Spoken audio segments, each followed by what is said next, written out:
T20 world cup లో ఇవాళ semi-final రెండో మ్యాచ్ జరగనుంది. ఇండియా ఇంగ్లాండ్ జట్లు పోటీ పడనున్నాయి. వాంకడే స్టేడియంలో మ్యాచ్ జరగనుంది. ఈ మ్యాచ్ లో గెలిచిన టీం ఫైనల్స్ కు చేరుకుంటుంది. ఈ సిరీస్ లో ఇంగ్లాండ్ ఇండియా జట్ల మధ్య 5 మ్యాచ్లు జరిగాయి. ఇండియా 3 మ్యాచ్ల్లో గెలిచింది.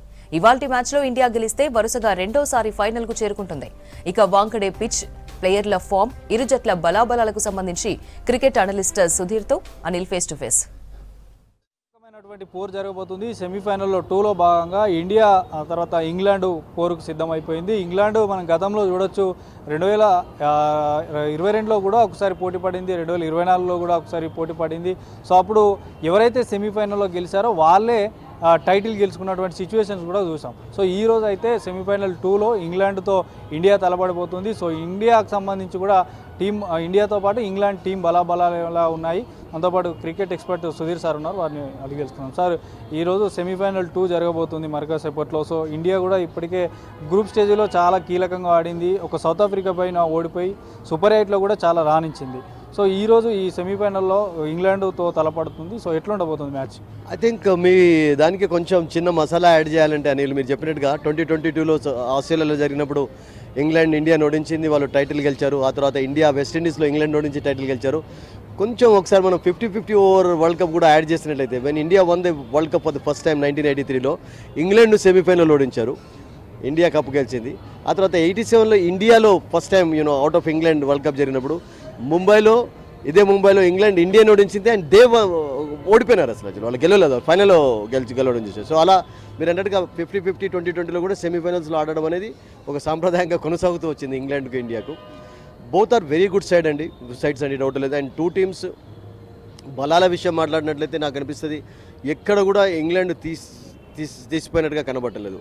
ఇండియాకి ఎలా బౌలింగ్లో స్ట్రెంత్ ఉందో వాళ్ళకి అలాగే బౌలింగ్ ఉంది. ఇప్పుడు మనం బుమ్రా విషయం మాట్లాడుతున్నాం ఇండియాలో, అలాగే వాళ్ళకు ఆర్చర్ ఏం తక్కువ కాదండి. ఆర్చర్ ఆన్ హిస్ డే ఒక స్పెల్లో మ్యాచ్ ఒక రూపాన్ని మార్చేయగలుగుతాడు, కపుల్ ఆఫ్ వికెట్స్ తీసుకోగలుగుతాడు, కపుల్ ఆఫ్ టైట్ ఓవర్స్ వేయగలుగుతాడు. We have seen that happening also. Sam Curran వాళ్ళకు మనం మొదలు ఇంగ్లాండ్ విషయం మాట్లాడినట్లయితే చాలా మంచి ఫామ్లో కనబడుతున్నాడు. ఒకవేళ మీడియం పేసర్ కావాలంటే ఓవర్టర్న్ కూడా తీసుకోవచ్చు వాళ్ళు.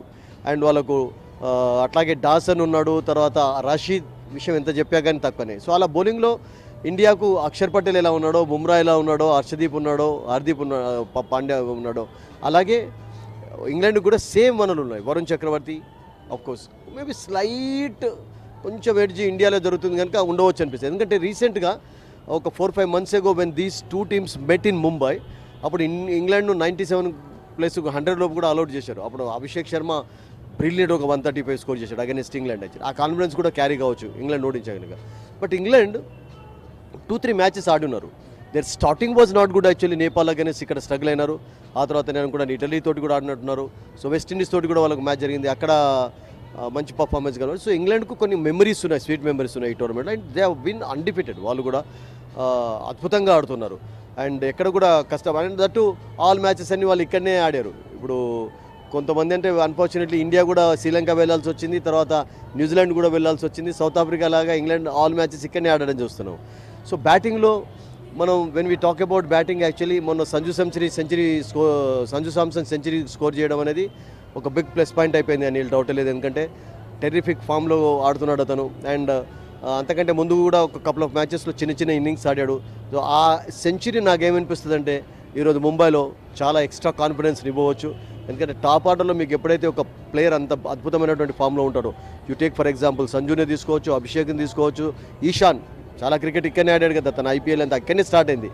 తిలక్ వర్మ ఇక్కడనే ఆడతాడు, స్వయంగా క్యాప్టెన్ ఈస్ ఫ్రమ్ ముంబై. రియల్గా చెప్పానంటే హార్దిక్ పాండ్యా ఈ ప్లేస్, శివం డూబే ఇక్కడనే ఆడుతుంటాడు క్రికెట్ అంతా. సో వాళ్ళకు అటువంటి బుమ్రా ఈ ప్లేస్ ఫర్ ముంబై యాక్చువల్లీ.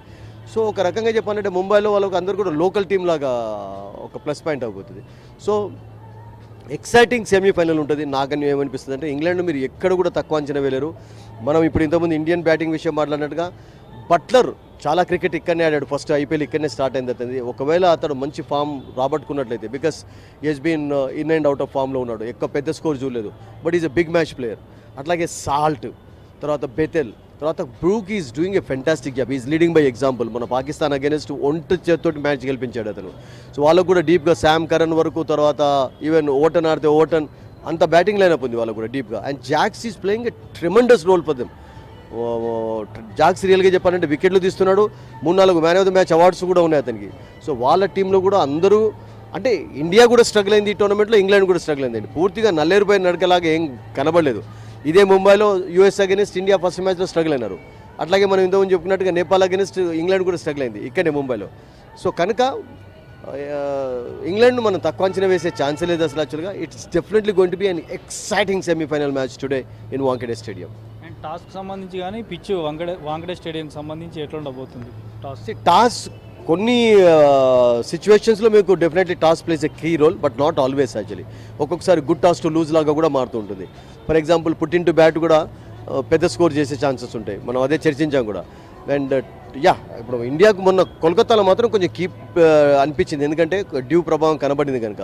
ఇక్కడ కూడా ముంబైలో చాలా డ్యూ ఉంది, గ్రిప్ చేయడం కష్టమవుతుంది. అంటే ముంబైలో కూడా చేజింగ్ ఈజీ అవుతుంది ఒక్కొక్కసారి. అప్పుడే కొంచెం క్యాప్టెన్ మీరు అన్నట్టుగా అనిల్ టాస్ విషయం ఆలోచించవచ్చు, కానీ బట్ ఓడిపోయిన తర్వాత కూడా if you are batting first actually if you put up a decent total you can defend. ఎందుకంటే సెమీఫైనల్ ప్రెషర్ డిఫరెంట్గా ఉంటుంది. సెమీఫైనల్లో 2 టీమ్స్ ప్రెషర్లో ఉంటాయి. అండ్ ఓవరాల్గా ఇండియాకు T20 వరల్డ్ కప్స్ విషయం మాట్లాడితే కొంచెం స్లైట్ ఎడ్జ్ ఉంది. మీరు ఇంతకుముందు 2022 అన్నారు, 2024 విషయం చర్చించాం.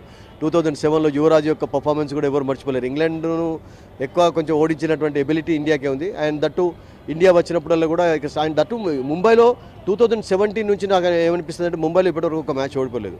అంతకుముందు 16లో వెస్టిండీస్ అగైన్స్ ఓడిపోయినట్టున్నారు, కానీ బట్ ముంబైలో ఇప్పటివరకు అయితే లాస్ట్ 7-8 ఇయర్స్లో ఆడినప్పుడల్లా ఇండియా గెలుస్తుంది కనుక ఆ కాన్ఫిడెన్స్ కూడా నాకేమనిపిస్తుంది కొంచెం క్యారీ కావచ్చు ఇండియాకు. వీడియో జర్నలిస్ట్ మనదితో అనిల్ V6 న్యూస్ హైదరాబాద్.